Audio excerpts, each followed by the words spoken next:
नमस्कार, माझं नाव अभिषेक पांचाळ आणि बरेच लोक मला कमेंट सेक्शन विचारतात की 2021 ची लॉटरी कधी येणार आहे किंवा 2022 ची लॉटरी कधी येणार आहे, म्हाडाची नेक्स्ट लॉटरी कधी येणार आहे आणि त्याबद्दलच डिस्कशन करण्यासाठी हा व्हिडिओ मी आज बनवत आहे। तर नक्कीच जर चॅनलवर फर्स्ट टाइम आला असाल तर चॅनलला सबस्क्राइब करा, व्हिडिओ आढळला तर नक्की लाईक मारा आणि त्याच प्रकारे आपण अजून एक मराठी चॅनल सुरू केलेला आहे अभिकार रिव्ह्यू म्हणून, तोही चॅनल सबस्क्राइब करा। वरती मी आय बटन मध्ये लिंक सोडून देईन, तिकडे क्लिक करून घ्या फक्त। तर बघा, लॉटरी कधी येणार आहे हे जे आहे ते कम्प्लिटली सिडको आणि म्हाडाच्या हातामध्ये आहे, ते आपल्या हातात तर नाही आहे। तर त्यामुळे त्या गोष्टीवरती डिस्कशन करून खूप जास्त फायदा होणार नाही। पण नक्कीच जर लॉटरी आली तर लॉटरी लागण्यासाठी कोणते कोणते डॉक्युमेंट्स पाहिजेत आणि कोणत्या गोष्टी आपण रेडी ठेवायला पाहिजेत ह्याबद्दल डिस्कशन आपण करणार आहोत। तर जी गोष्ट आपल्या हातात आहे आपण ती गोष्ट करूया, रादर दॅन लॉटरी कधी येणार आहे ह्याच्या मागे लागण्यापेक्षा। तर कुठल्या कुठल्या गोष्टी आपण रेडी करायला पाहिजे हे पूर्ण डिस्कशन आपण ह्या व्हिडिओमध्ये करणार आहोत। जर तुम्ही आतापासून प्रिपरेशन स्टार्ट केलं तर नक्की ज्यावेळी लॉटरी येईल त्यावेळी तुमचे लागायचे चान्सेस जास्त असतील, म्हणजे लॉटरी लागण्याचे चान्सेस जास्त असतील। आणि त्याच प्रकारे जर लॉटरी लागली आणि जर ते घर घेता आलं नाही तर त्याच्यावर वाईट गोष्ट कोणतीच नसणार आहे। तर ती गोष्ट होऊ नये म्हणून आपण जे काळजी घ्यायची आहेत ह्या आपण सगळ्या ह्या व्हिडिओमध्ये डिस्कस करणार आहोत। तर चला व्हिडिओला सुरुवात करूया। तर पहिला पॉइंट जी कुठलीही गोष्ट घेण्यासाठी इम्पॉर्टंट असते ती म्हणजे पैसा। तर पैसा आणणं खूप इम्पॉर्टंट आहे, पण किती पैसा आणायचा हे आपण आज डिस्कशन करणार आहोत। तर बघा, कुठलीही बँक जी असते ती कधीही तुम्हाला 100% लोन देत नाही घरासाठी, ती फक्त 90% लोन देते। म्हणजे 10% पैसे जे आहेत ते तुम्हाला आणायचे आहेत, त्यामुळे त्याला आपण मार्जिन मनी असं म्हणतो। तर हे 10% तुम्हाला कंपल्सरी आणायचे आहेत। ह्याशिवाय 1% GST, registration charges, stamp duty असते, अदर चार्जेस असतात। आणि त्याच प्रकारे जर तुम्ही बँकेला लोन अप्लाय करतात त्यावेळी प्रोसेसिंग फी म्हणा किंवा वेगवेगळे डॉक्युमेंटेशन चार्जेस वगैरे असे बऱ्याच प्रकारचे चार्जेस असतात। तर अशी ही एक एक्स्ट्रा अमाऊंट जवळपास 1 ते 1.5 लाखाची अमाऊंट तुम्हाला एक्स्ट्रा लागते। तर हे सगळे पैसे रेडी जर तुम्ही ठेवले तरच तुम्हाला लॉटरी लागल्यानंतर ते घर घेता येणार आहे। आणि त्यासाठी 10% मार्जिन मनी आणि प्लस हे ॲडिशनल एक्स्ट्रा एक्सपेन्सेस तुम्हाला रेडी ठेवायचे आहेत। जर आपण अमाऊंट बघायला गेलं की एक्झॅक्टली किती अमाऊंट तुम्हाला मिनिमम रेडी ठेवायला पाहिजे, तर बघा, जी इकॉनॉमिक विकर सेक्शन आहे, जी EWG कॅटेगरीमध्ये जी घरं असतात त्याच्यामध्ये तुम्ही घरं बघितली तर ती असते जवळपास 0 ते 25,000 रुपये ज्यांचं फॅमिली इन्कम आहे त्यांच्यासाठी ही लॉटरी असते। 25,000मध्ये तुम्हाला HRA कंपोनंट तुमचा नॉर्मली पकडायचा नसतो। काही लॉटरीमध्ये कंडिशन ती असते, काही कमी नसते, तर डिपेंड आहे। ज्यावेळी लॉटरी येईल त्यावेळी तुम्हाला मी एक्झॅक्टली सांगेन की HRA तुमचा कन्सिडर होणार आहे की नाही होणार आहे। तर नॉर्मली आपण पकडून चाललं की HRA सोडून नवरा आणि बायको दोघांचं मिळून जर इन्कम 25,000 रुपये मंथली बनत असेल तर तुम्ही त्या लॉटरीमध्ये एलिजिबल होता। म्हणजे LIG कॅटेगरीमध्ये तुम्ही EWS कॅटेगरीमध्ये तुम्ही एलिजिबल होतात, म्हणजे इकॉनॉमिकल विकर सेक्शन म्हणून त्याला असं म्हणतात। तर त्याची जी घरं आहेत ती साधारणतः 15 ते 20 लाखाच्या दरम्यान असतात। म्हणजे त्यांचं जे मार्जिन मनी अप्रॉक्सिमेटली येत आहे ते 2 लाखाचं येत आहे। आणि त्याच्यावरती तुम्हाला जी ॲडिशनल अमाऊंट आहे ती तुम्हाला अरेंज करायची आहे। ती ॲडिशनल अमाऊंट आपण पकडून चालूया की 1 लाख रुपये वरती तुम्हाला पडत आहे। त्यामध्ये स्टॅम्प ड्युटी, रजिस्ट्रेशन, 1% GST आणि अदर चार्जेस आपण इन्क्लूड करत आहोत।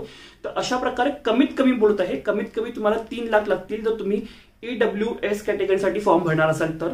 जर तुमचं इन्कम 25 ते 50,000च्या कॅटेगरीमध्ये असेल तर अशा केसमध्ये तुमचं म्हणजे हे पण परत फॅमिली इन्कम आहे, नवरा बायको दोन्ही मिळून विदाउट HRA। जर त्या इन्कम कॅटेगरीमध्ये तुम्ही जर असाल तर अशा केसमध्ये तुम्हाला जी अमाऊंट असेल ती साधारणतः 30 लाखाच्या आसपास हे घर असतं। 30 ते 40 लाख सिडकोची थोडी महाग असतात, म्हाडाची जी असतात ती अप्रॉक्सिमेटली 30 लाखाच्या रेंजमध्ये असतात। तर 30 लाखाच्या हिशोबाने आपण जर पकडलं तर 3 लाख रुपये तुमचं झाले मार्जिन मनी आणि बाकी ॲडिशनल अमाऊंट। तर अशा प्रकारे 5 लाखापर्यंत तुम्हाला पैसे रेडी ठेवायचे आहेत। तर ही तुम्हाला मी मिनिमम अमाऊंट सांगत आहे, मॅक्सिमम अमाऊंट सांगत नाही, लक्षात घ्या। ही तुम्हाला कमीत कमी हे एवढे पैसे तुम्हाला आणायचेच आहेत तुमच्या एंडने, त्याच्यावरती तुम्ही जेवढे आणाल तेवढं बरंच आहे। त्याच प्रकारे ही जी फंड्स आहेत हे कॅश फॉर्ममध्ये किंवा लिक्विड फॉर्ममध्ये आपल्याला ठेवायचे आहेत। लिक्विड फॉर्म म्हणजे काय की कुठलाही असा सोर्स ज्याने आपण इमिडिएटली पैसे काढू शकतो। जसं एक सेव्हिंग अकाउंटमध्ये तुमचे पैसे झाले, रिकरिंग डिपॉझिट झालं, फिक्स डिपॉझिट झालं, किंवा तुम्ही म्युच्युअल फंडमध्ये पैसे टाकले असेल तर ते झालं, गोल्ड म्हणा किंवा गोल्ड पण आपण लगेच विकून घेऊ शकतो।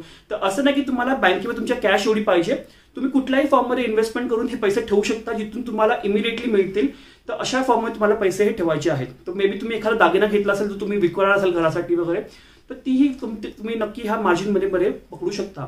नक्कीच पर्सनल लोन हा ऑप्शन ठेवू नका, कारण पर्सनल लोन बघा तुम्ही नंतर होम लोन घेणार आहात तर तुम्ही ही अमाऊंट पर्सनल लोन घेऊन केलं तर तुमची होम लोनची एलिजिबिलिटीवरती इम्पॅक्ट पडणार आहे। त्यामुळे पर्सनल लोन हा ऑप्शन ठेवू नका, तुमच्याकडे ही पैसे तुमच्या एंडने अरेंज करायचे आहेत। ह्या प्रकारे आपण धरून चालूया। आणि जर आतापासून तुम्ही सुरुवात करणार असाल तर प्लॅनिंग करून घ्या, तुम्हाला ही एवढी अमाऊंट जमवायची आहे पुढच्या 1 ते 1.5 वर्षामध्ये। त्याच्या अकॉर्डिंगली तुम्ही सेव्हिंग सुरू करा, तर तुमचे जे पैसे आहेत ते पुढच्या वर्षीपर्यंत नक्की जमा होतील. म्हणजे साधारणतः आपण छोटी अमाऊंट जरी म्हटली 2 ते 5,000 रुपये मंथली आपण जर सेव्हिंग करायला सुरुवात केली तरी पण एक बऱ्यापैकी अमाऊंट रेडी होऊ शकते आपल्याकडे. आणि ती जे इन्व्हेस्टमेंट तुम्हाला म्हणेन मी रिकरिंग डिपॉझिटमध्ये करा, म्हणजे RD मध्ये करा. SIP मध्ये पण तुम्ही करू शकता, पण सध्याची कंडिशन बघता मार्केट कंडिशन्स म्हणजे मार्केट हायला गेलेलं आहे, त्यामुळे त्यामध्ये तेवढे चांगले रिटर्न्स येणार नाही एका वर्षामध्ये. म्हणून मी तुम्हाला FD किंवा रिकरिंग डिपॉझिटचा ऑप्शन सांगत आहे. पण नक्कीच जर मार्केट इन केस कधी खाली गेलं, सध्या आता 12,500च्या आसपास मार्केट चालू आहे, त्याच्यात जर खाली गेलं 10,000 पर्यंत आलं तर नक्कीच त्यामध्ये तुम्ही SIP मध्येही इन्व्हेस्टमेंट करू शकता. सेकंड प्रॉब्लेम जो SIP मध्ये नॉर्मली येऊ शकतो तो म्हणजे बघा की इन केस आपण ज्यावेळी लॉटरी आली आणि त्यावेळी जर मार्केट खाली गेलं तर तुम्ही जेवढी अमाऊंट इन्व्हेस्ट केलेली आहे तीही तुमची कमी होणार आहे. म्हणजे जर समजा तुम्ही 12,000 मार्केट असताना इन्व्हेस्टमेंट केलं आणि जर मार्केट खाली गेलं 10,000 वरती आलं तर अशा केसमध्ये तुम्ही 1 लाख रुपये टाकले असतील तुमच्या SIP मध्ये तर ते 1 लाखाचे 90 जरी झालेले असतील तर हाही एक छोटा मोठा प्रॉब्लेम असतो. तर त्यामुळे पूर्णपणे SIP मध्ये टाकू नका, काही अमाऊंट तुम्ही नक्कीच SIP मध्ये टाकून ठेवू शकता. म्हणजे समजा 5,000 तुमचा असेल बजेट तो 2,000ची SIP आणि 3,000ची RD या प्रकारे तुम्ही इन्व्हेस्टमेंट करून लॉटरीसाठी रेडी राहू शकता. तर हा झाला आपला पहिला ऑप्शन की पैसे तुम्हाला थोडे रेडी ठेवायचे आहेत. हा पैशाचे बघा 2 बेनिफिट येणार आहेत. जर लॉटरी लागली तर मार्जिन मनी म्हणून यूज होणार आहे. जर लॉटरी नाही लागली तर तो तुम्हाला अप्लिकेशनसाठी म्हणजे जी इनिशियल अमाऊंट जी पेमेंट असतं त्याच्यासाठी लागतं. तर EWS कॅटेगरीसाठी साधारणतः 5,000चं डिपॉझिट असतं, ते तुम्हाला भरायला लागतं. आणि समजा 3 ठिकाणी लॉटरी आली तर तुम्हाला 5,5,5 अशा प्रकारे 15,000चं डिपॉझिट भरायला लागेल. चान्सेस मॅक्सिमम करण्यासाठी तुम्हाला तुमचं सेम अप्लिकेशन वाईफच्या नावावरती टाकावं लागेल. म्हणजे एक अप्लिकेशन तुम्ही तुमच्या नावावर टाका, एक अप्लिकेशन तुम्ही तुमच्या वाईफच्या नावावरती टाका. अशा प्रकारे तुमचे 6 अप्लिकेशन होतील आणि 6 अप्लिकेशनसाठी जवळपास तुम्हाला 30,000 लागतील. त्यामुळे ही अमाऊंट तुम्हाला ही जी अप्लिकेशन फी आहे किंवा डिपॉझिट अमाऊंट जी आहे तेही भरण्यासाठी इम्पॉर्टंट आहे. आणि जर तुम्ही LIG कॅटेगरीसाठी जर ही अमाऊंट बघितली तर साधारणतः ती असते 25,000च्या आसपास. तर अशा प्रकारे तुम्ही बघू शकता की जवळपास 1.5 लाख रुपये फक्त तुम्हाला डिपॉझिट भरायचं असेल जर चान्सेस तुमचे वाढवायचे असतील तर. त्यामुळे ही जी अमाऊंट आहे तुमचं डिपॉझिट भरण्यासाठी प्लस तुमची ह्याच्यासाठी मार्जिन मनीसाठी दोन्हीसाठी खूप कामाला येणार आहे. त्यामुळे ही अमाऊंट नक्की रेडी करा. आता आपण वळूया आपल्या पुढच्या पार्टकडे की बाकी कुठले डॉक्युमेंट्स रेडी करावे. तर बाकी डॉक्युमेंट्स जे आहेत ते आपले आधार कार्ड, पॅन कार्ड, नॉर्मली या गोष्टी रेडी असतातच. पण ह्यामध्ये एक असतं की कधी कधी आपलं काय होतं की बायकोचं जुनं नाव म्हणजे आपलं जर माहेरचं नाव असतं ते आपल्या डॉक्युमेंट्सवरती असतं. तर तसं असेल तर डॉक्युमेंटवरती नाव चेंज करून घ्या. तिचं जे सासरचं नाव आहे ते अपडेट करून घ्या, कारण त्यानेही डिजेक्शन होतात. त्यानंतर पुढची गोष्ट आपण बघितली डोमेसाईल सर्टिफिकेट नॉर्मली आपण काढत नाही, तर डोमेसाईल सर्टिफिकेट तुम्ही काढून घ्या. तुमचं आणि वाईफचं दोघांचंही काढून घ्या जर तुम्ही दोघांच्या नावावरती ऍप्लिकेशन करणार असेल तर. त्याच प्रकारे जर तुम्ही अजून बघण्याचं गेलं तर ITR इन्कम टॅक्स रिटर्न हा एक खूप महत्त्वाचा डॉक्युमेंट आहे. मी ह्यावरती एक व्हिडिओ बनवलेला आहे, वरती आय बटनमध्ये लिंक सोडून देईल की ITR कोणी भरावं कोणी भरू नये. पण तुम्ही कॅटेगरीमध्ये बसताय नाही बसता ITRच्या तरीही ITR नक्की भरा, कारण जरी सिडकोने किंवा म्हाडाने मागितलं नाही ITR तरी तुम्हाला बँक नक्की लोनसाठी मागणार आहे ITR. त्यामुळे इन्कम टॅक्स रिटर्न नक्की भरा. या वर्षीची डेट आहे ती आय थिंक 31 जानेवारी आहे. नॉर्मली जून जुलैची लास्ट डेट असते, तर ह्या वर्षी डेटही अजून बाकी आहे इन्कम टॅक्स रिटर्न भरण्यासाठी. नक्की इन्कम टॅक्स रिटर्न भरा. खूप सोपं आहे. युट्यूबवरती सर्च करा हाऊ टू फिल ITR म्हणून, तुम्हाला भरपूर व्हिडिओ भेटतील. त्यातला 1-2 व्हिडिओ बघून घ्या, तुम्हाला आयडिया येऊन जाईल. नाही का आलं तर क्लिअर टॅक्स नावाची वेबसाईट आहे, त्याची हेल्प घेऊ शकता. ते पण नाही जर का आलं तर अशा केसमध्ये कुठल्याही तुम्ही CA कडे जा, 1,000 रुपये वगैरे घेऊन तो तुम्हाला ITR फिलअप करून देऊ शकतो, किंवा मित्राची मदत घ्या CA पेक्षा जाण्यापेक्षा, कारण खूप मोठी गोष्ट नाही आहे. आणि ITR तुम्हाला फक्त लॉटरीसाठी हेल्प करणार नाहीये, तर तुमच्या लोनसाठीही हेल्प करणार आहे. त्यामुळे ITR मी रेकमेंड करेन की प्रत्येकाने भरावा. लागतोय ना लागतो वेगळी गोष्ट आहे, पण नक्की फ्री गोष्ट आहे. आणि आता जे आहे ITR कम्प्लिटली ऑनलाईन प्रोसेसमध्ये केलेलं आहे. खूप सोपं आहे ITR फिलअप करणं. नक्की ITR तुम्ही फिलअप करून घ्या, त्यामुळे तुमचा ITR ही रेडी होऊन जातील. सॅलरी स्लिप तुम्हाला तुमच्या कंपनीकडूनच मिळणार आहेत. बँक स्टेटमेंटसाठी तुम्ही तुमचं जे हे आहे बँक आहे त्यांचं ऑनलाईन ऍक्सेस तुम्ही घेऊ शकता. समजत असेल तर घ्या, नसेल समजत तर काही प्रॉब्लेम नाही. ज्यावेळी लागेल त्यावेळी तुम्ही बँकेत जा आणि तुमचं स्टेटमेंट तुम्ही घेऊन येऊ शकता. त्यामुळे खूप मॅन्डेटरी गोष्ट नाही आहे.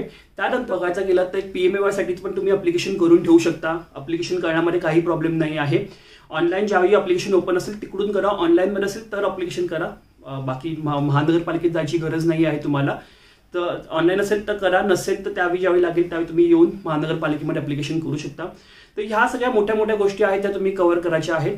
याशिवाय सर्वात महत्त्वाची गोष्ट म्हणजे चॅनलला सबस्क्राईब करा, कारण नोटिफिकेशन त्यामुळेच तुम्हाला मिळणार आहे लॉटरी आल्याचं. त्यामुळे लॉटरी येईल त्यावेळी इमिडिएटली मी पूर्ण व्हिडिओ बनवीन आणि सगळ्या गोष्टी तुम्हाला क्लिअर करेन की कोणत्या कॅटेगरीसाठी तुम्ही इलिजिबल आहात वगैरे. ह्या सगळ्या गोष्टी आपण त्या व्हिडिओमध्ये कव्हर करून घेऊ. त्यामुळे नक्की चॅनल सबस्क्राईब करा, त्यामुळे तुम्हाला नोटिफिकेशन मिळणार आहे. नाही तर सगळी तयारी कराल आणि नोटिफिकेशन येणार नाही तर काय फायदा होणार नाही. तर आय होप तुम्हाला सगळ्या गोष्टी क्लिअर झाल्या असतील. जर काही प्रश्न असतील तर कमेंट सेक्शनमध्ये मला विचारा, जर उत्तर लवकरात लवकर देईन. व्हिडिओ कसा वाटला हेही नक्की फीडबॅकमध्ये शेअर करा.